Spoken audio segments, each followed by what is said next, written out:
Une compétition UNSS de sauvetage sportif en côtier comprend 4 épreuves. Le relais combiné, le relais sauvetage planche, le sauvetage bouée tube secourisme et les bâtons musicaux. Chaque équipe est constituée de 5 compétiteurs, mais seulement 4 prennent part à chaque épreuve. Pour pouvoir prétendre aux 3 points de bonification, il faut que l'équipe présente une fille à chaque épreuve.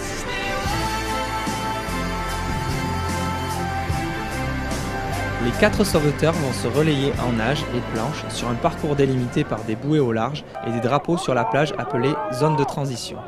Le premier sauveteur est sous les ordres du starter. Il s'élance pour le parcours en nage autour des bouées et revient sur le sable, contourne les drapeaux de transition et passe le relais au deuxième sauveteur qui part en planche. Celui-ci effectue son parcours en planche, peut la lâcher au bord de l'eau sur le retour pour commencer à courir. Un assistant vient alors la récupérer. La transition sur le sable est la même que pour le premier relais. Le troisième part en nage, puis le quatrième en planche pour le dernier relais. Il effectue le même parcours que le deuxième sauveteur avant de franchir debout la ligne d'arrivée, sans la planche.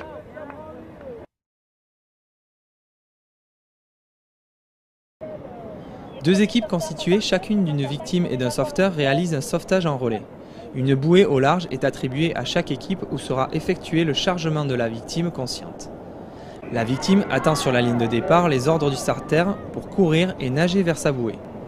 Arrivée à la bouée, elle la touche et lève le bras pour donner le signal de départ à son sauveteur qui s'élance en planche.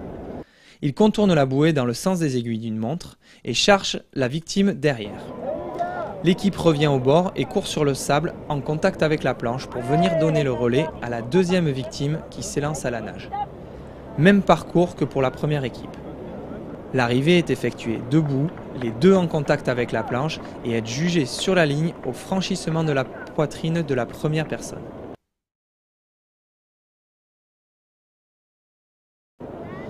L'équipe est constituée d'une victime, d'un sauveteur et de 2 assistants. Le sauveteur lycéen aura le droit d'utiliser des palmes. La victime, aux ordres du starter, attend sur la ligne de départ pour courir et nager vers la bouée qui lui a été attribuée. Arrivée à la bouée, elle la touche et lève le bras pour donner le signal de départ à son sauveteur qui s'élance équipé de sa bouée tube. Il contourne la bouée dans le sens des aiguilles d'une montre et attache correctement la bouée tube autour de la poitrine de sa victime avant de tracter cette dernière vers le bord.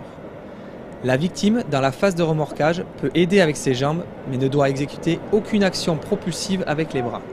Sur le retour, à l'approche du sauveteur, les assistants prennent en charge la victime pour lui faire franchir entièrement la ligne d'arrivée. L'évaluation secourisme commence dès lors que la victime a franchi la ligne. Les 2 assistants l'allongent prudemment sur le sable et commencent les gestes de premier secours. Le premier assistant effectue le bilan de conscience, la LVA, libération des voies aériennes, et la mise en PLS, position latérale de sécurité. Le deuxième assistant passe l'alerte à l'aide d'un téléphone mis à disposition.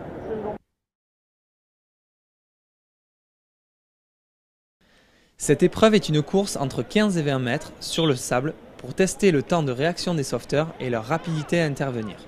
Pour cette épreuve, les filles et les garçons sont séparés. Avant chaque série, le sauveteur tire au sort un numéro correspondant à son emplacement sur la ligne. Il se place allongé sur le ventre face à son numéro, les pieds talons joints sur une ligne matérialisée par une corde. Coudes des poignets alignés et les mains superposées. Derrière eux sont alignés des bâtons en plastique, un de moins que les participants allongés sur la ligne. Il y a 3 ordres pour le starter. Sauveteur en position, les participants allongés se tiennent prêts et ne bougent plus. À l'ordre tête basse, les sauveteurs abaissent le menton sur les mains jointes. Et au signal sonore, coup de sifflet, ils se lèvent, se retournent et courent attraper un bâton. Le concurrent qui n'aura pas de bâton sera éliminé et ainsi de suite jusqu'à qu'il ne reste plus qu'un seul sauveteur. Il est interdit de creuser dans le sable ou de faire une bosse lors de la préparation à plat ventre, d'utiliser les bras pour écarter un concurrent, de faire un croche-pied et de prendre plusieurs bâtons. Dans cette activité, comme dans toutes les activités de l'UNSS, la formation des jeunes officiels a toute sa place et participe à l'éducation de citoyens sportifs responsables et autonomes. Ces jeunes sont indispensables au bon déroulement des compétitions.